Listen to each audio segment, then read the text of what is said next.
ॐ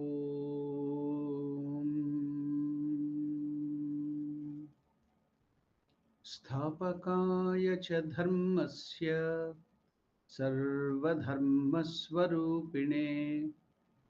अवतारवरिष्ठाय रामकृष्णाय ते नमः.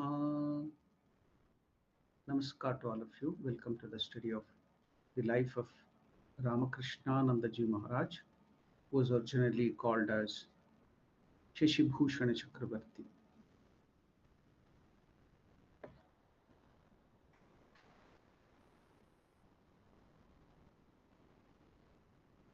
Yesterday we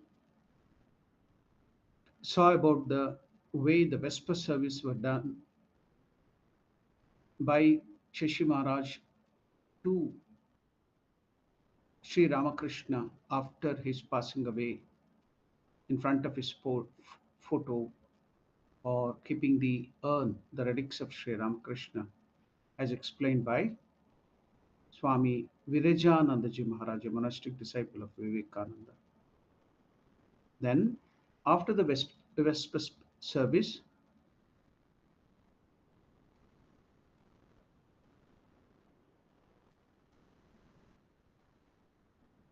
they would all prostrate themselves before the deity and they would recite in chorus the verse from the Guru Gita, I bow down to the adorable Guru, who by the collyrium of knowledge opened my eyes, blinded by the disease of ignorance. Ajnanantimirandhasya gnananjana shalakaya chakshuranmilitam ena tasmai Shri Gurave Namaha. After this, the last part of a hymn composed by Swami Abhedananda would be sung. Let our salutations be to Sri Ramakrishna, the taintless, eternal, of universal form, God incarnate out of mercy for his devotees, and adorable Lord of all. Niranjanam Nityam Anantarupam Bhaktanukampa Dhrita Vigraham Vai Ishavataram Parameshamidhyam Tam Ramakrishnam Shirasa Namamaha or Namami. Finally, the evening service would end with the words Jai Shri Guru Maharaj Ji Ki Jai. In December 1886, Shashi and some other disciples went to Antpur. It is in between Belur Math and Kamarpukur. That is the birthplace of Swami Premananda. So there in Antpur, the country home of Baburam, who would become Swami Premananda. So Premananda's pre-monastic name was Baburam Maharaj.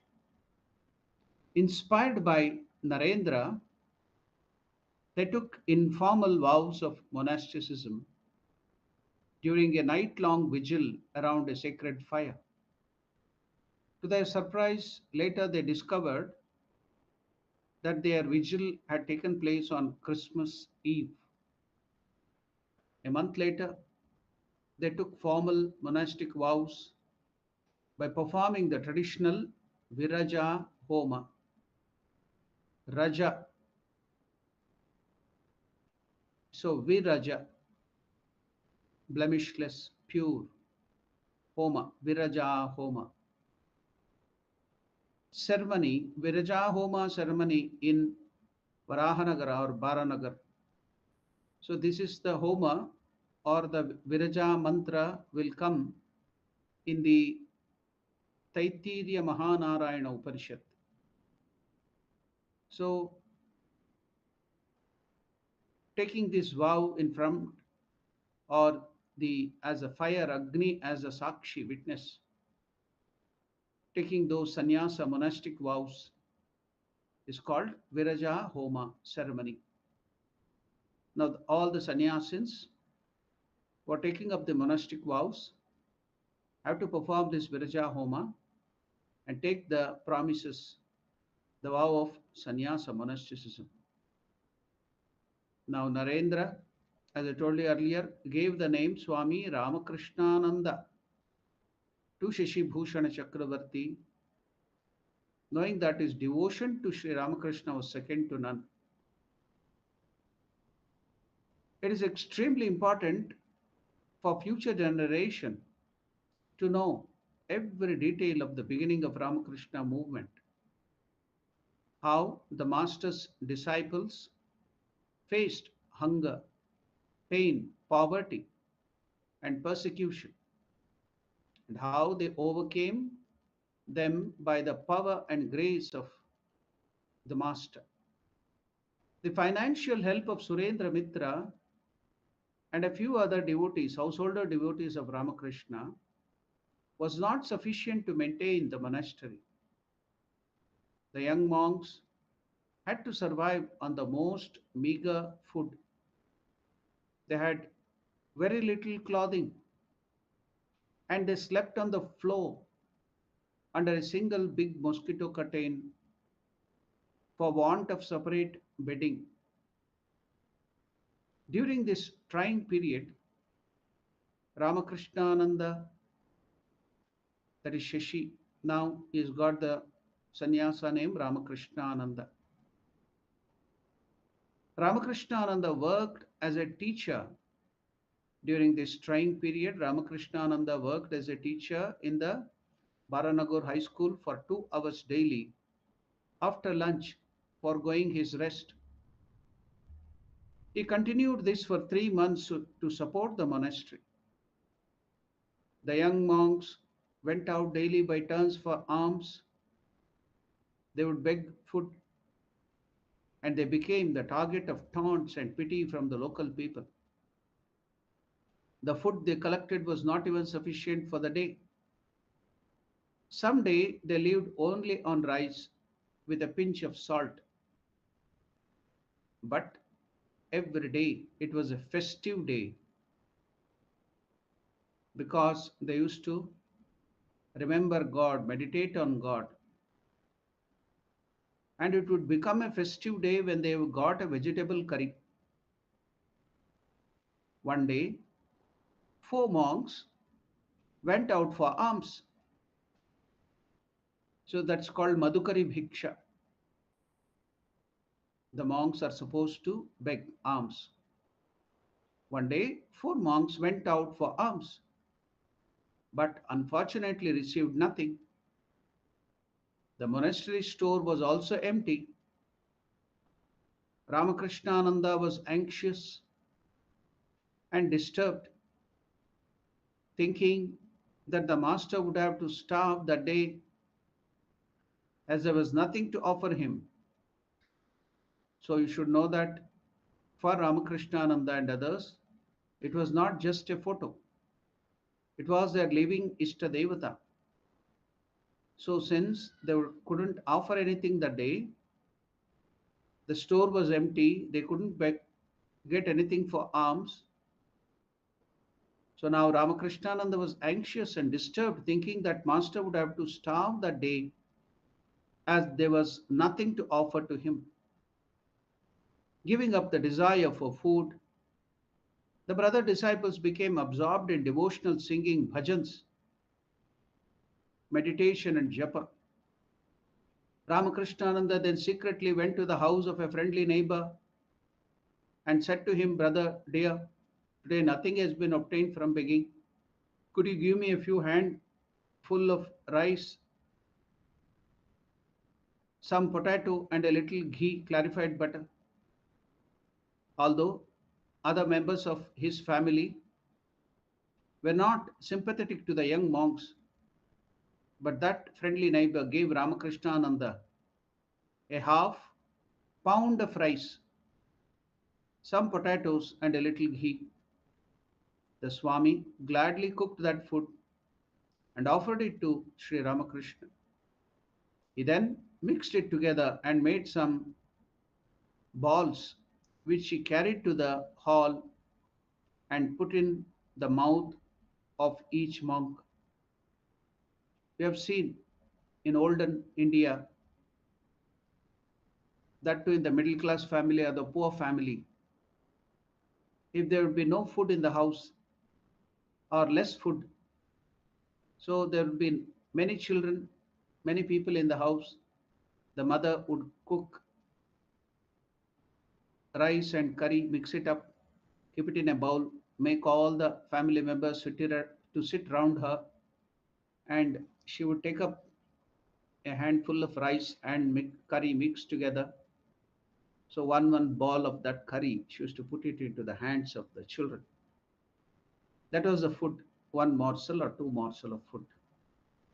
So likewise here too, Ramakrishna Ananda, he bought some rice, offered it to master, then made it into ball of rice and that curry and put it into the mouth of each monastic members there in the monastery.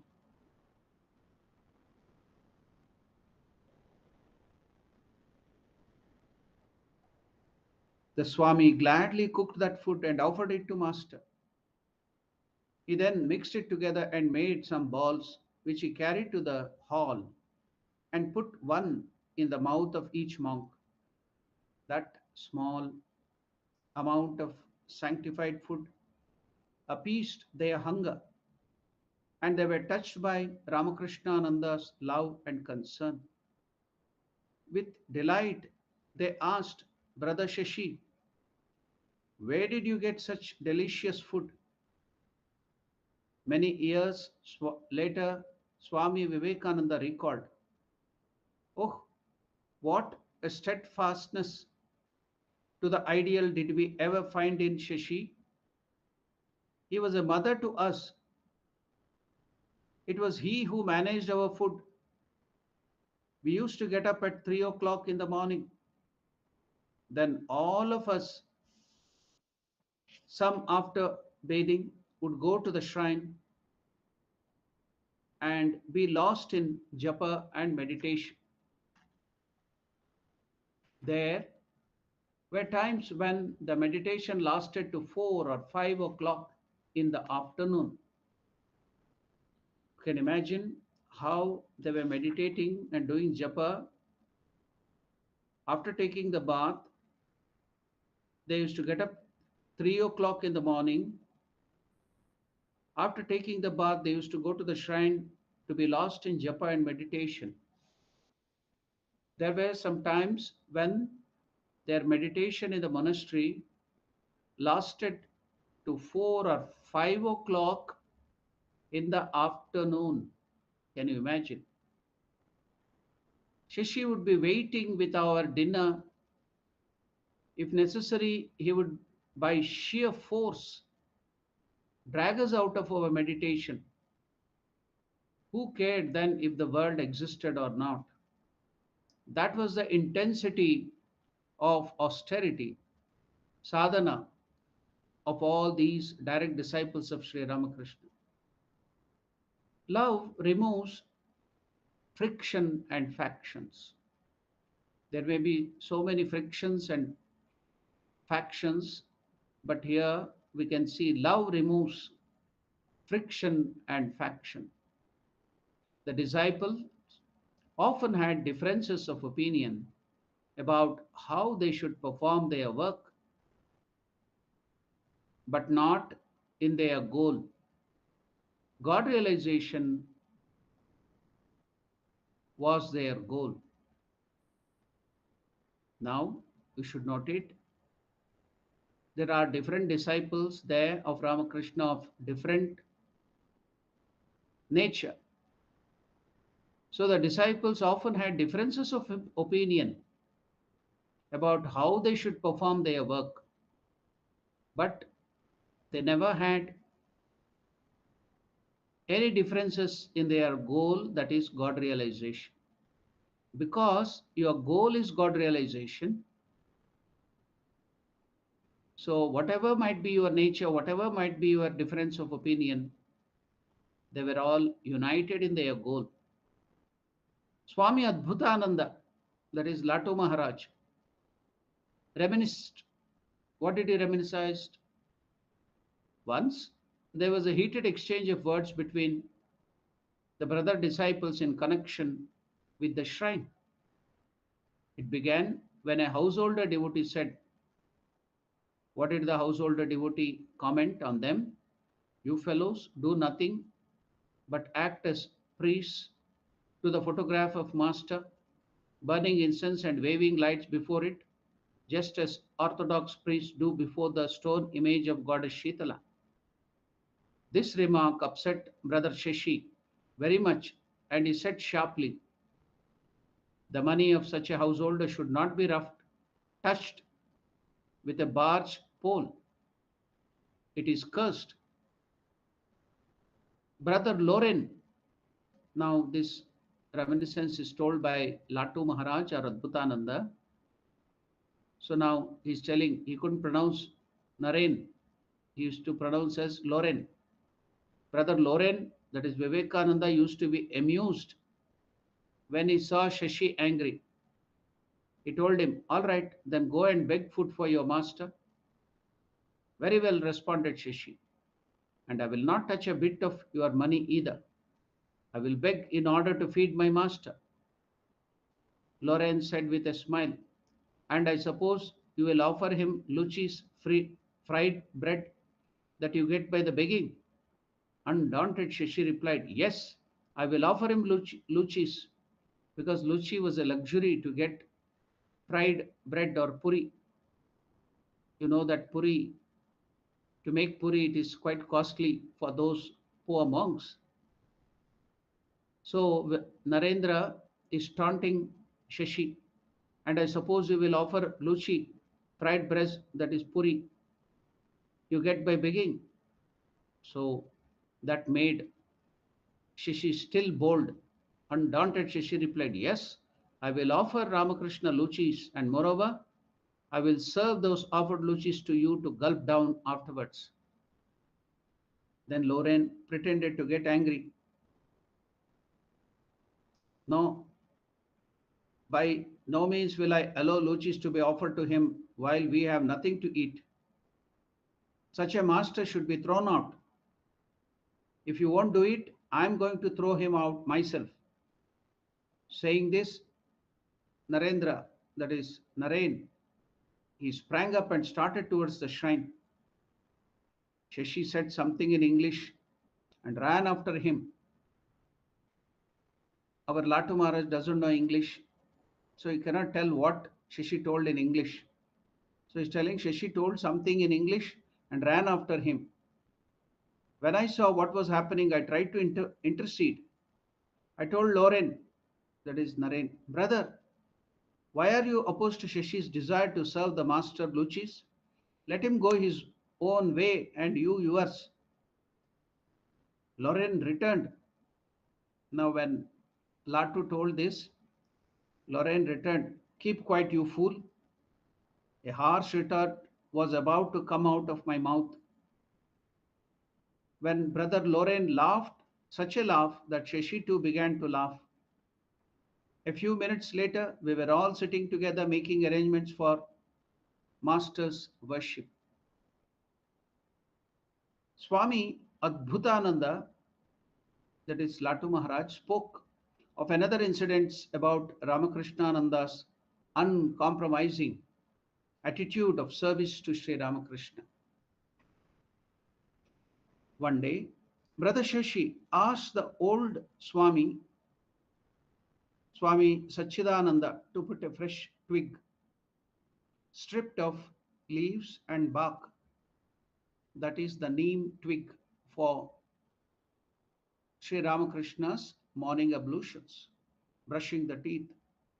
One day, Brother Shashi asked the old Swami Sachidananda, to put a fresh twig, stripped of leaves and bark, in the shrine early in the morning, to be offered to Sri Ramakrishna for use as a toothbrush.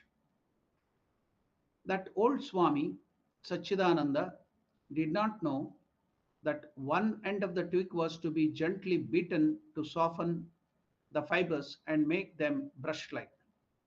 He bought a whole twig unbeaten, as most people would use, During the breakfast offering, Shashi saw this and he rushed up to the old Swami and scolded him bitterly. You rogue, you have caused the master's gum to bleed today. I will teach you a good lesson. Now, he felt that Sri Ramakrishna lived there. So when he saw the twig, which was not softened at one side, was given, Ramakrishna was his body was very subtle, very soft. So Ramakrishna Ananda, Shashi Maharaj felt the pain of the master. So he got angry with that old Swami Sachidananda. Shashi saw that the twig was given without softening the edge of it. During the breakfast offering, he saw this and he rushed up to that old Swami and scolded him bitterly. You rogue, you have caused Sri Ramakrishna's gum to bleed today. I will teach you a good lesson. Now Latu Maharaj is telling, I cried out to the old Swami Sachidananda, don't just stand there looking at him. Brother, run away, run away. So he fled and the situation calmed down immediately. Shashi himself now went out and got twig properly beaten to soften the fiber and he threw away the first one. So that was the intensity of devotion. Such was the intensity of feeling that Master was there with them and used to serve Sri Ramakrishna in that fashion. All of us, while we have to do the puja in the house, we can learn with what attitude we have to serve the gods or goddesses in our house or in the shrine, how the priest should serve God with devotion. So we have to keep the life and teaching of Ramakrishna Ananda as a textbook to all the priests, to all the devotees, to show them how to serve their Ishta Devata. See, now we often are not aware of what is devotion. Just doing some rituals, we think that we have done wonderful devotional job. Keep some food, burn some agarbatti. Yes, that is also devotion. But what should be the intensity of devotion? I will just tell you a story. There was one Shiva Bhakta. He was a fanatic Shiva Bhakta. His devotion to Shiva was so intense, but he never liked any other gods or goddesses. He worshipped only Shiva and Shiva alone. Fanatic Shiva Bhakta. Now, one day, while he was digging the ground in his farm, to his surprise, he found an image of the Lord, his Ishta Devata. While he started removing the mud and soil and other things, dirt of the image, he found only one half of the image was of Lord Shiva. The other half of the same image was Lord Vishnu. In India, that is popular as Harihara Murti, Harihareshwara. So, to show that Shiva and Vishnu are one and the same, they are not different, the Lord had appeared in that way, Harihara. Half the image is Hara, Shiva, half the image is Hari, Vishnu, Harihareshwara, Hariharamurti. So that is to show us all the devotees that Shiva and Vishnu are one. But this fanatic devotee got upset. What shall I do? Now Vishnu is there. He didn't like Vishnu at all. He loved only Shiva. Now he wanted to leave that image there in the mud or in the ground. But half it is Shiva. How can he leave it? So with great feeling of remorse, he bought that image. Now he cleaned only that portion of Shiva. The other portion of Vishnu, he didn't clean it properly. He established that image in his shrine with great devotion and pomp. Then afterwards, now the turn of worship came. You have to give padya in the worship, water to wash the feet. He washed only Shiva's feet. Then, while doing puja, after padya, it is achamana. You have to give water to rinse the mouth. So he gave only to Shiva's side of the mouth the water. Then he had to give arghya. He gave arghya only to the hands of Lord Shiva. So padya, arghya, achamaniya, snaniya. So water to bathe. So he bathed the portion of only Shiva. All the bathing items, the panchamrita, the curd, the ghee, the sugar, the honey, everything, water, he poured on only Shiva's portion. Then after snaniya, you have to wipe. After snana, after the bath, you have to wipe the portion with a dry cloth. He did it only to Shiva. Then he decorated alankara, abharana, only to Shiva. Then he put on, anointed the gandha, the sandalwood, only to Shiva portion. So now all this he could do now, only to Shiva. The rest he neglected Vishnu's. But he gave flower, pushpa, to Shiva, bilva, only to Shiva's feet. So now the problem came when he was to offer the agarbatti, incense stick. Why? Why is the problem? Now he burnt the agarbatti, and if he is to apply, it will go to both the nostrils. So you cannot stop. So Vishnu said the agarbatti will also go to Vishnu's nostril. What to do? He was confused. He didn't want to give that agarbatti or give the smell of the scent, beautiful scent of the agarbatti to Vishnu, only to Shiva. What he did? He went and bought a cotton, made it into a plug, and pierced it into the nostril of Vishnu. So what happened? We do not know. To Vishnu, the air got stuck in the nose, or he started the kumbhaka pranayama, or what, we do not know. And suddenly Vishnu appeared in front of him. My dear child, I am pleased with your devotion. You asked me of a boon. This devotee of Shiva was surprised. I did all the puja to Shiva. Shiva was to be appearing in front of me, but Vishnu is appearing. What is this? I don't like Vishnu. Told, why did you come? I didn't do any worship of yours. I don't want any boon from you. Why did you appear? I wanted Shiva. Then Vishnu explained it to him. Your feeling of presence of Vishnu in this image was so more deeper than that Shiva. You didn't have the belief that Shiva was present there, but you believe that Vishnu is present. So I want to stop all this thing. The presence of Vishnu was more intense. So your devotion is that feeling of presence of the Lord there. So you felt that Vishnu is more in this image than Shiva. So I have come. So likewise, you can see here, Ramakrishnananda felt the presence of Ramakrishna, even though he's given up his body in Samadhi, just in that photo, or he did not feel that it was photo. But Ramakrishna is Ishtadevata, his Guru, is present there all the time. So that was the intensity of feeling which Shishi Maharaj or Ramakrishnananda had.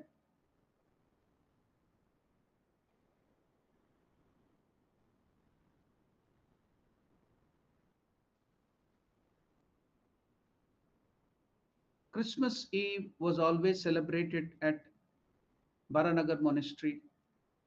Some Bengali Christians from the Salvation Army knew that the disciples of Sri Ramakrishna had love and admiration for Jesus Christ.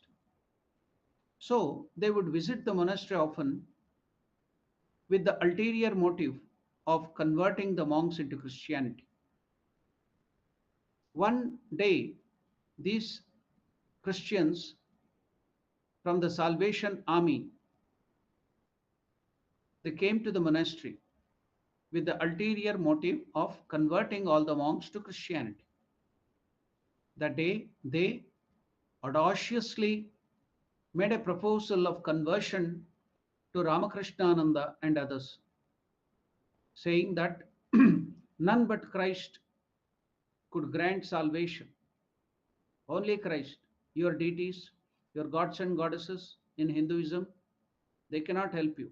If you want salvation, then you have to come to Christ. They all told all the monks, and especially Ramakrishnananda, that none could but Christ could grant salvation. Ramakrishnananda, who was well versed in the Bible, because you know that Ramakrishna had told that in his last birth, Shashi and Sharat, they were the disciples of Jesus Christ. So Ramakrishnananda was well versed in the Bible. He argued with those Christian missionaries vehemently and proved the fallacy of their dogmatic statement. After losing the debate, the shrewd missionary tried to tempt those monks. See the worst way of these missionaries to convert the Hindu monks. You can see that is applied even now, either by hook or crook. They will go even to the wrong means too. So that was popular even in those times, 150 years back. So after losing the debate, the shrewd missionary tried to tempt those monks, saying that if they become Christians, they would be provided with European wives, white girls. We will give you white girls to marry if you all convert to Christianity. So now you can see to the level which the Christian missionaries go down. So proselytizing. So real transformation is not their goal, but just to convert into numbers. The number is important for them. Transformation of character is not important. So now that Christian missionary, they all, after losing the debate, the shrewd missionaries tried to tempt those monks, saying that if they would become Christians, they would be provided with European wives. At this affront, Ramakrishnananda now flew into rage, scolded them severely, and asked them to leave after they never returned to the monastery. Sometimes, now this is a cue, this is a model for all of us. If somebody tries to convert us, we can first politely tell them what is our goal. But if they go to this level, then we have to be showing our tamas or rajas like Ramakrishnananda. Ramakrishnananda has shown us the method. Sometimes young student would come to monastery and some even stayed during their vacation. Ramakrishnananda would inspire them and teach mathematics to those who were deficient in that subject. One of the students, Haripada, later he became Swami Bodhananda, recalled.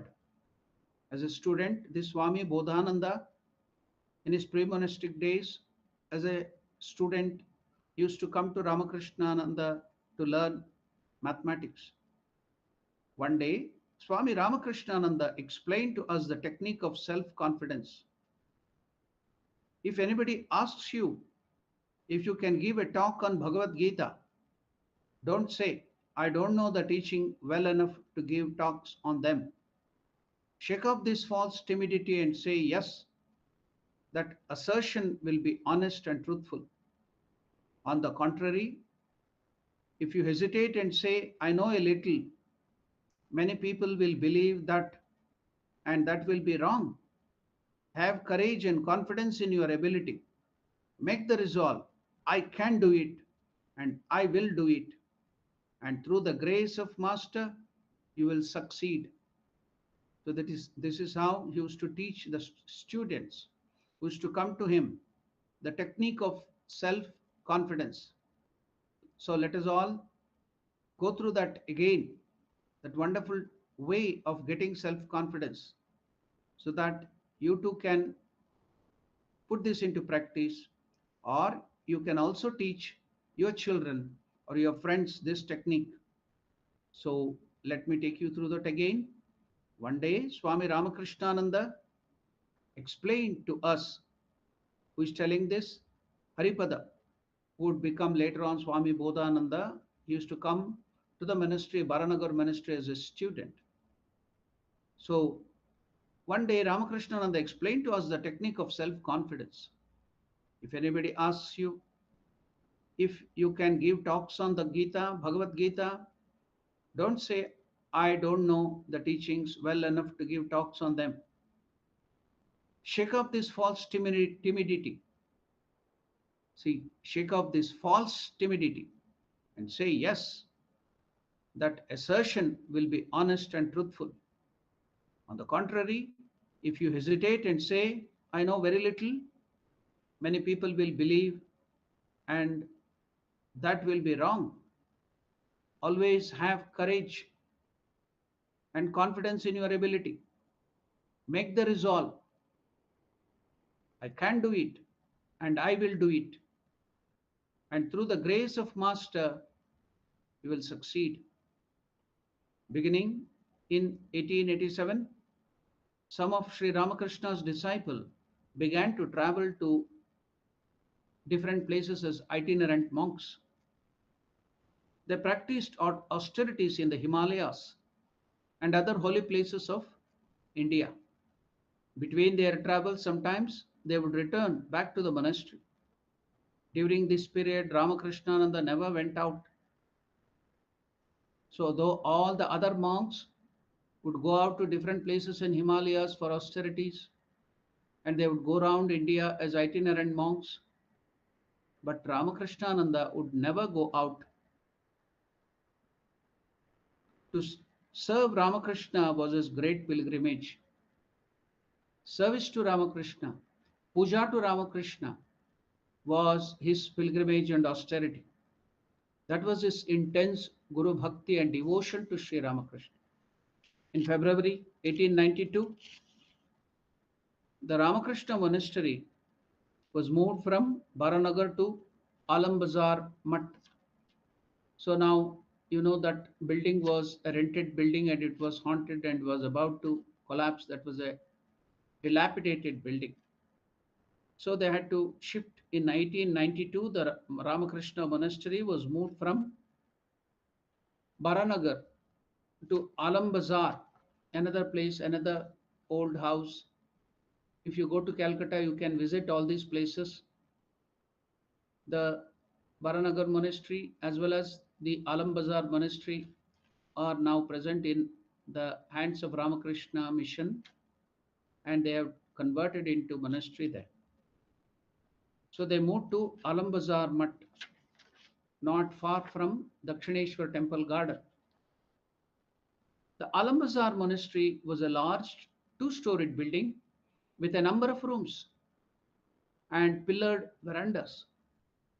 There were also a lawn and a pond in the compound. During its occupation, the two previous tenants, a few suicides had occurred in the house, and the rumor had spread that the house was haunted. For that reason, the monks got this Alambazar house at a very low rent, only for 10 rupees per month. Ramakrishnananda set up the shrine and he followed the same routine as in Baranagar. One summer night, when he was lying in his room and fanning himself with a palm leaf fan, he felt that Master too must be suffering from that heat. At once, he got up, ran into the shrine, he entered the shrine, and stood near the bed of Master's photo, the bed where Master's photo was kept, and he started fanning Sri Ramakrishna not only for a few minutes but till the dawn. He went on fanning when he felt himself felt that it was sultry and hot and humid, when he started fanning himself, immediately the thought came to him, Ramakrishna also will be feeling the heat. So he sprang up, ran to the shrine. There, in the bedroom, in the night time, in the evening, they will make the Lord to lie down on the bed, Shayana Griha. So he stood there and he started fanning the photo of Sri Ramakrishna with such great devotion.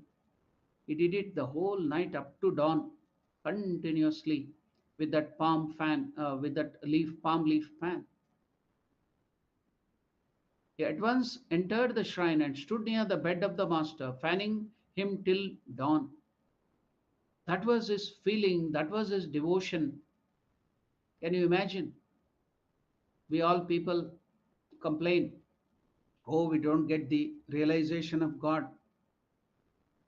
God doesn't respond when we keep Naivedya, He doesn't eat, He doesn't give us darshan. Do you have this devotion, this intensity of devotion to your Lord, to your Ishtadevata? Then the Lord cannot withstand. He has to come to you. See the intensity of feeling. Ramakrishna Anandaji is showing how to worship the Lord. Once Girish Chandra Ghosh, a devotee of Sri Ramakrishna, remarked,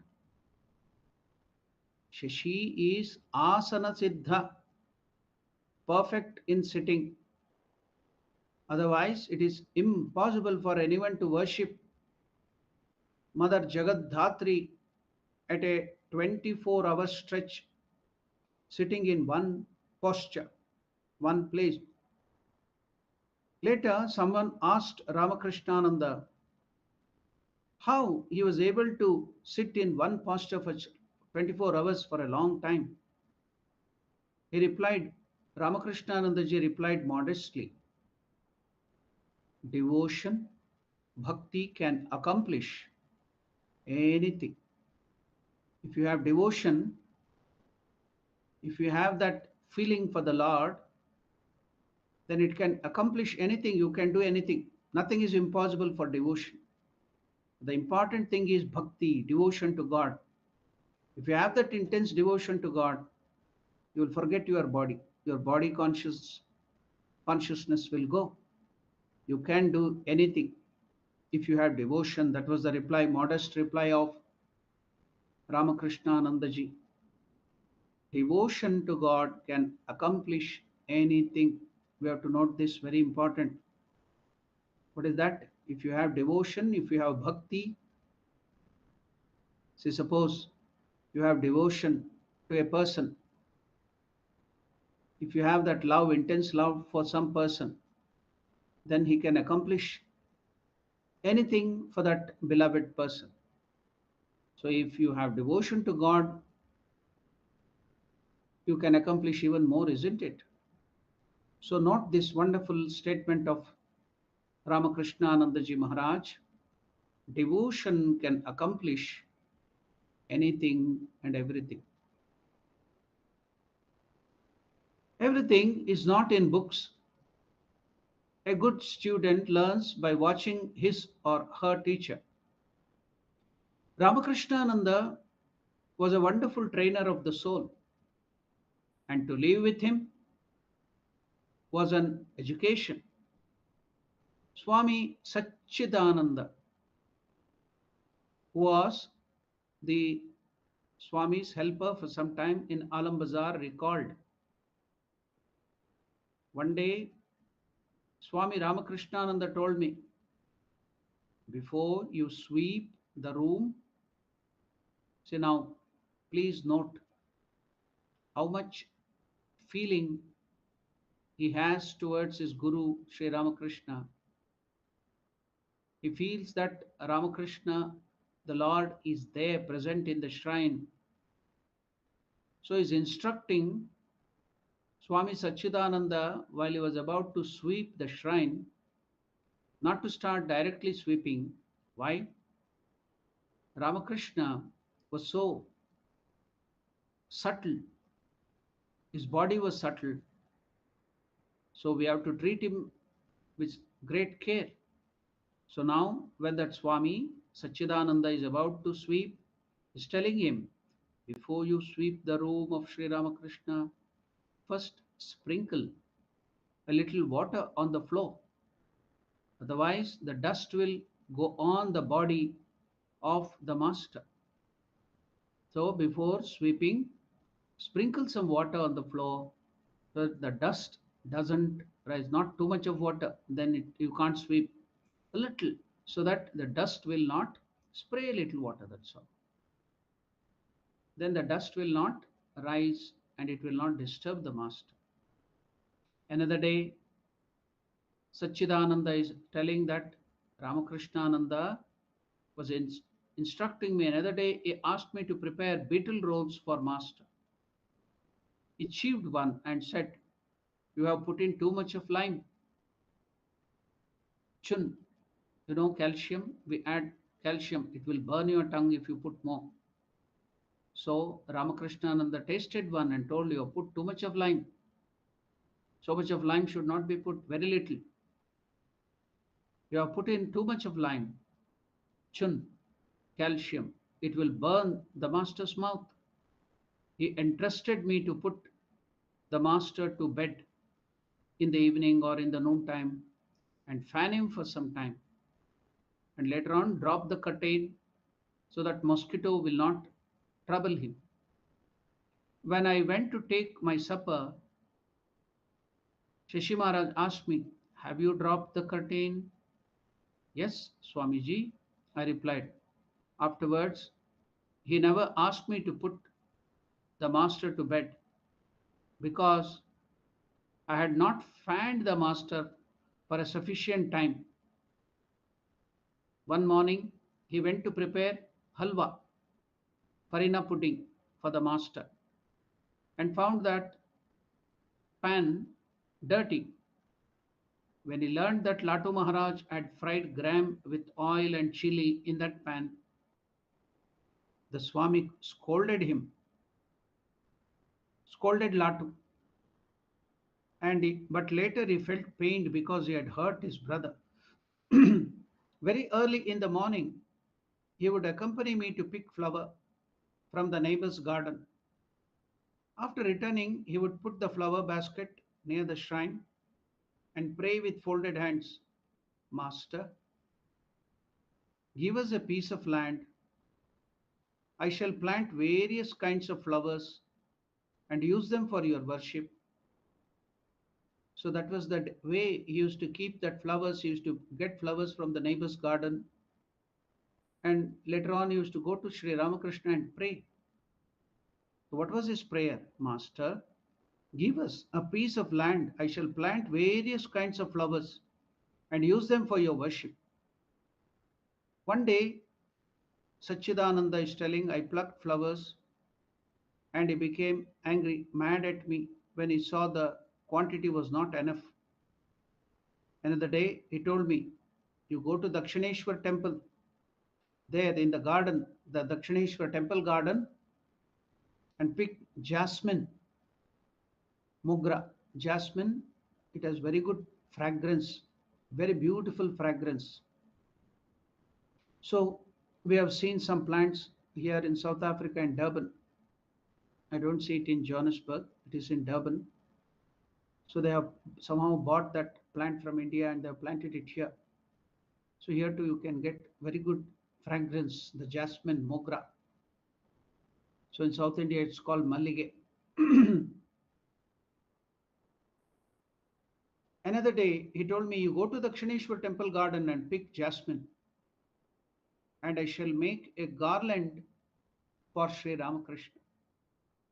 I went to Dakshineshwar for a couple of days and later on the gardener forbade me to pick flowers.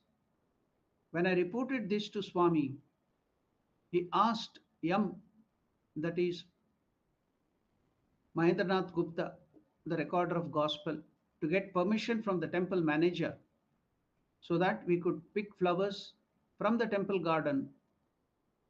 Swami Yogananda suggested buying flowers, but the Swami did not agree to buy the flowers. Sri Ramakrishna used to chew some spices. So Swami Ramakrishnananda used to keep those spices in a small bag near Master's bed. He used to dry them after washing them and clean them one by one so that there would not be any tiny stone particles or dust in them. He would check my cleaning and ask me not to hurry. While in Dakshineshwar, Sri Ramakrishna would bathe in the fresh water of the Ganga. So, as a part of ritualistic worship, the Swami would give a bath to him in the same way. Observing that, I told him, it destroys my faith in the Ganga because her water to me is always pure, whether it is old or fresh. But he insisted, we must give a bath to Master daily with fresh Ganga water. If it is difficult for you to bring fresh water every day from Ganga, you will not have to do it. I shall bring the water when I go for the bath in the Ganga. Sri Ramakrishna personal articles were kept, sorry, Sri Ramakrishna's personal article were kept in a broken tin trunk. On a special occasion, I opened it to get some stone bowls and found that some mice had soiled them. When I told Shishi Maharaj about it, what had happened, he asked me to clean those bowls and use them. He was very sad. On the same day, he went to nearby shop, bought a big trunk and transferred everything into it and locked it. One night, Shishi Maharaj could not sleep because he was shivering from cold. He thought perhaps he had forgotten to put the quilt over the master's picture. He immediately opened the shrine and found that his guess was correct. So he covered Sri Ramakrishna's picture with the quilt, and only then he could sleep peacefully. I'll go through these incidents again. Just see the feeling, just see the intensity of feeling of devotion to Sri Ramakrishna. Shashi Maharaj, one day or one night, Swamiji, that Shashi Maharaj could not sleep because he was shivering from cold. So now, why am I shivering? I don't have fever. I don't have any other problem. Then suddenly, a thought crossed his mind. He thought perhaps he had forgotten to put the quilt over the master's picture. He immediately opened the shrine and found that his guess was correct. He covered Sri Ramakrishna's picture with the quilt. Then only he could sleep peacefully. Such was the intensity of the feeling. See, that was only a picture of Sri Ramakrishna, but for him, it was live Sri Ramakrishna there. So in the night, in the Shayanagriha, in the bedroom, they used to keep that photo and make Sri Ramakrishna sleep there. In the summer, they will not cover him. They would cover only with a light bed sheet, thin cotton sheet. But in winter, they used to cover him with the quilt. But Ramakrishna had forgotten. Now, can you imagine? While Ramakrishnananda or Shashi Maharaj is sleeping there, he could feel that shivering sensation. Why am I shivering? There is no cold, there is no cough, there is no fever. And immediately it flashed that he had not covered Ramakrishna there in his bedroom, though it was just a photo. But the intensity of feeling is, it's not the photo, it is Ramakrishna life. So for him, every second he felt Ramakrishna was there, his sister Devata was there receiving his service. So this is true bhakti. This is true devotion. This is Shuddha Bhakti, pure devotion. What can I do to the Lord? How can I serve the Lord? How can I feel the presence of the Lord? If you have such devotion, can you imagine? Can you think that the Lord cannot but come to you and accept your service? He covered the master's picture with a quilt, then only he could sleep peacefully. One day, in the living room after lunch, he was reading the chapter on moksha, liberation, from the Mahabharata, and others were talking loudly. That is Sachidananda, I told them it's not proper to make noise while master is resting. Now immediately Shishi Maharaj told, you are right, said Swami Ramakrishna Ananda. From then on, he never allowed anyone to make noise near the shrine. Ramakrishna Ananda, that is Shishi Maharaj, was learned and devotional, but he was not a gloomy ascetic. After dinner, he would dramatically read Mark Twain's The Innocents at Home and The Innocents Abroad. He would roar with laughter as he read them, and the others would laugh along with him. Shishi Maharaj or Ramakrishnananda enjoyed solving mathematical problems. He was very good at mathematics. Sometimes, after his noon rest, he would work on the mathematics on a slate or a piece of paper. Often, for inspiration, he would also read the episode of Rishabhadeva from the Bhagavata and comment the spiritual state of Rishabhadeva from the Bhagavata. The spiritual state of Rishabhadeva is extraordinarily high and may be compared to that of a Paramahamsa. So, after the work of Sri Ramakrishna in the shrine, he would read the scriptures. He also translated the teachings of Sri Ramakrishna from Bengali into Sanskrit verses and got them serially published in Vidyodaya. So Ramakrishnananda was very good at Sanskrit. He would translate the teachings of Sri Ramakrishna from Bengali into Sanskrit, and he would send those Sanskrit verses and got them serially published in Vidyodaya, a Sanskrit journal. Ramakrishna Ananda, that is Shishi Maharaj, never had an idle moment, as he had a wide range of interests.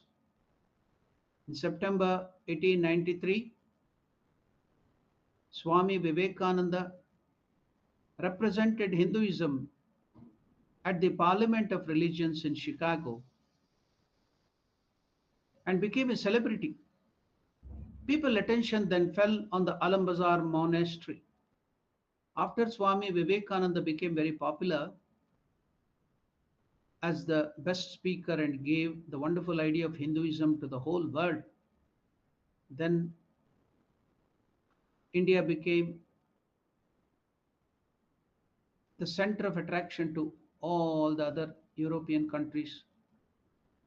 In September 1893, Swami Vivekananda represented Hinduism at the Parliament of Religion in Chicago and became a celebrity. After this, people in and around Calcutta, their attention fell on the Alambazar monastery, and gradually the monks' financial problems decreased. In 1894, the disciples and devotees arranged the birth anniversary of Sri Ramakrishna on a grand scale in Dakshineshwar. On this occasion, Ramakrishnananda, that is Shishi Maharaj, on this birth anniversary, during that celebration in 1894, Shishi Maharaj danced in ecstasy and chanted Sri Ramakrishna's name. The devotees and visitors were overwhelmed by his devotion. In 1895, Vivekananda wrote to Ramakrishnananda asking him to come to America and assist in the Vedanta work, which Swami Vivekananda told could not handle alone. Ramakrishnananda agreed first, but Dr. Salzer, a German homeopath, advised against it because the cold climate of America would aggravate Ramakrishnananda's troublesome skin condition. Ramakrishnananda dropped the idea and carried on his usual work in the monastery serving Sri Ramakrishna. In February 1897, Vivekananda returned to Calcutta from the West and stayed with his Western disciples at Gopal Lal Seal's garden house, which was very near the monastery. He spent most of the time with his brother disciples at Alambazar and discussed their future work with them. One day, some pundits, that is, scholars from West India, came to Alambazar monastery to test Swami Vivekananda's knowledge and scholarship. So they had come from western part of India to test how great was Swami Vivekananda in his scholarship. So they came to the monastery, Alambazar monastery, to test Swami Vivekananda's knowledge of the Vedas. While this discussion was taking place, Ramakrishnananda, that is Shishi Maharaj, was seated in the shrine in meditation posture, counting his beads, doing his japa. He was praying wholeheartedly to Sri Ramakrishna. He said later on, so that Swami Vivekananda might come out victorious in the debate. Such was his love for Swami Vivekananda. When the debate to find out, to test the scholarship of Swami Vivekananda in the Vedas was going on. Now here Ramakrishnananda is sitting in the shrine and doing japa and praying to Sri Ramakrishna that Swami Vivekananda should be victorious in this debate. So such was his love for Swami Vivekananda. One day, Ramakrishnananda, Shashi Maharaj asked Swami Vivekananda, how can one be a good preacher? To which Swamiji, that is Swami Vivekananda, first touched his hand to his head and said, one needs good intellect for that. Then touching his face, he said, one should have good looks. Touching his lips, he said, one should have a sweet tongue. Touching his chest, he said, one should have a broad Catholic heart, otherwise people won't listen to you. I achieved more through my loving heart than through my sharp intellect, told Swami Vivekananda to Shashi Maharaj. How could you become such a great preacher? So what are important to become a good speaker? When Ramakrishnananda Shashi Maharaj asked Swamiji, Swami Vivekananda, how can one be a good preacher?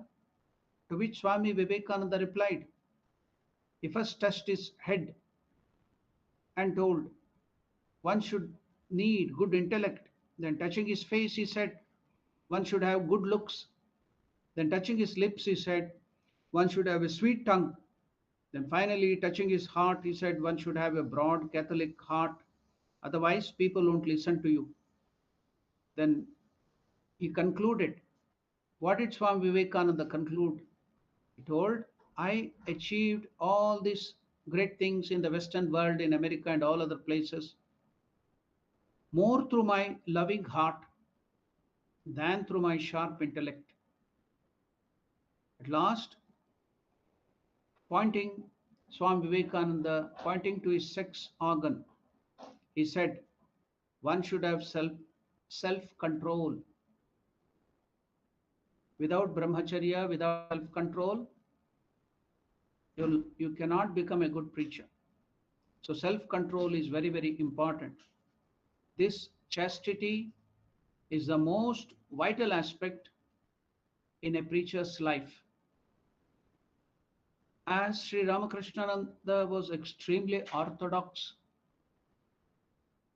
Swamiji asked him one day, Shashi, I want to put your love for me to the test. I want to see how much you love me. I want to put your love for me to test. can you buy for me a piece of English bread from a Muslim shop at the corner of Chitpur Road? An Orthodox Hindu would not even touch that kind of food in those days. So, but Ramakrishnananda, who was from an Orthodox family, and he followed that orthodoxy, and Ramakrishna also encouraged him in that.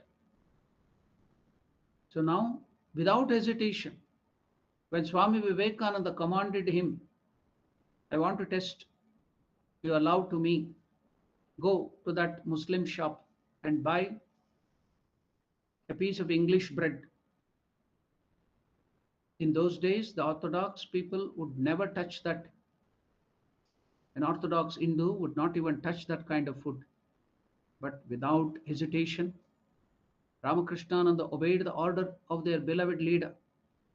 Then Swami Vivekananda put him to a second test in March 1897. Before Swami Vivekananda going to Darjeeling for a change, Vivekananda called aside Ramakrishnananda and said, I have given word to my friends at Madras, that is, then Madras was the capital of South India. So Vivekananda is telling Shishi Maharaj, I have given word to my friends at Madras that I shall very soon send one of my brother disciples there to South India. I have selected you. You are to go to Madras and found a monastery there in the name of our beloved master. Ramakrishnananda, that is Shishi Maharaj, neither raised any objection nor pleaded any excuse. He just simply obeyed Vivekananda implicitly, because his Guru Ramakrishna had made him the leader, and he would encourage them to follow Vivekananda. So he implicitly obeyed Vivekananda. Ramakrishnananda, Shashi Maharaj, neither raised any objection nor pleaded any excuse. In the last part of March 1897, he simply left for Madras by ship with Swami Sadananda, a disciple of Vivekananda, and arrived there in April. Thus came to an end his vigil over Sri Ramakrishna's remains, and was assigned to work in the new place among unknown people, unknown language. So now let us study how Ramakrishnananda started the new monastery, lived in that new place, new environment, new language in Madras. Returning from America in January 1897, while coming back in the ship from America in 1897, Vivekananda stopped at Colombo in Sri Lanka. It was a part of India at that time. Before going away, British divided India into smaller pieces, separated Sri Lanka, Nepal, Burma, Pakistan, Baluchistan, Afghanistan, Sindh, which were all part of India, Bangladesh. So they made it a divided India, Tibet, everything they broke. So at that time, it was still British India, so Sri Lanka was a part of India.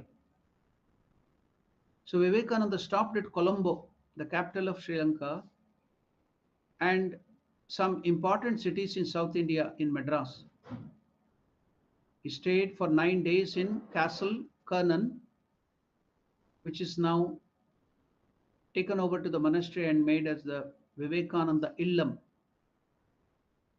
which was known as the ice house because it had been constructed by an American company to store ice on the seashore. Swami Vivekananda created great enthusiasm among the people in Madras, and they asked Vivekananda to send one of his brother monks to start a monastery there. With Sri Ramakrishnananda in mind, Shishi Maharaj in mind, he told the people of Madras, I shall send you one who is more orthodox, than your most orthodox Brahmins of South India, who is at the same time incomparable in performing worship, scriptural knowledge, and meditation on God. So that was the faith of Swami Vivekananda in Shishi Maharaja Ramakrishnananda. What did he tell to the people of Madras who were so orthodox? I shall send you one who is more orthodox than your most orthodox Brahmins of the south, and who is at the same time incomparable in performing worship, scriptural knowledge, and meditation on God. That was the faith and that was the greatness of Ramakrishnananda. Faith in Ramakrishnananda or Shishi Maharaj by Swami Vivekananda. Say all the great qualities. Swami Vivekananda would not praise anybody simply. He knew what is the capacity of Shishi Maharaj.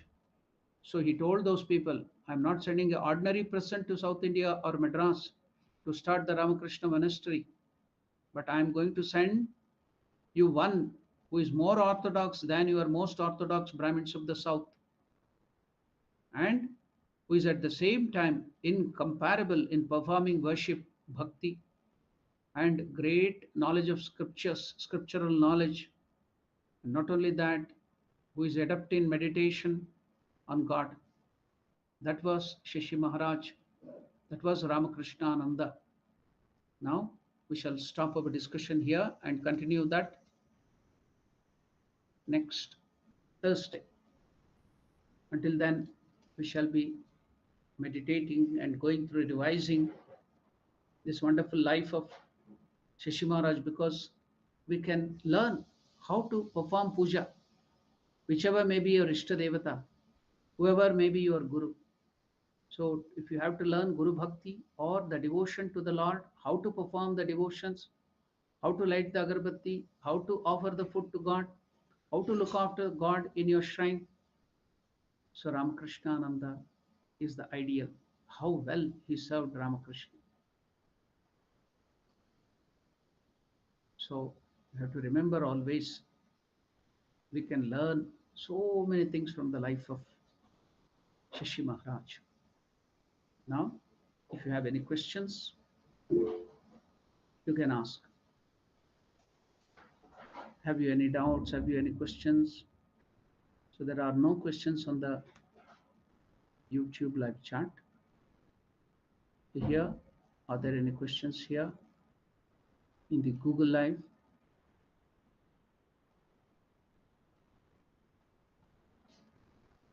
Swamiji, one question. Yes, Swamiji, Shrikant. when we see these lives of direct disciples, we see their faith and devotion go from strength to strength.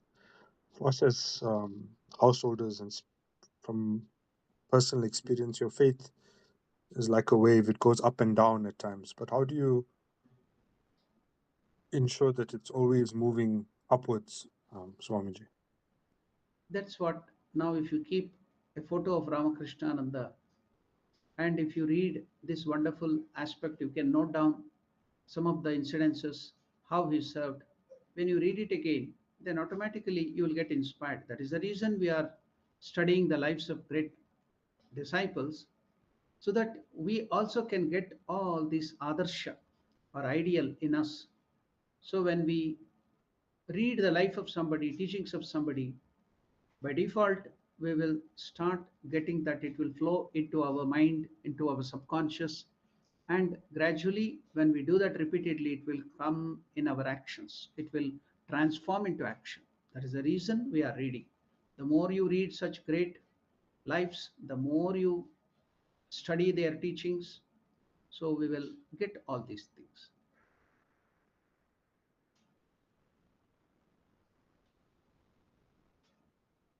Any other questions?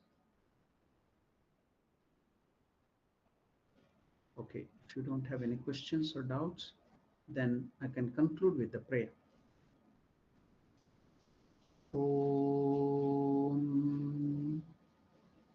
Priyatam Pundarikakshaha Sarvayagneshwaro Harihi तस्मिन् तुष्टे जगत्तुष्टं प्रीडिते प्रीडितं जगत् हरिः ओम तत्सत् श्रीरामकृष्णार्पणमस्तु thank you नमस्ते ओम नमो नारायणाय if God wills today in the evening we will meet again to discuss Mandukya Upanishad and Karika. So if there will be the class then I will be sending the links. Om Namo Narayana.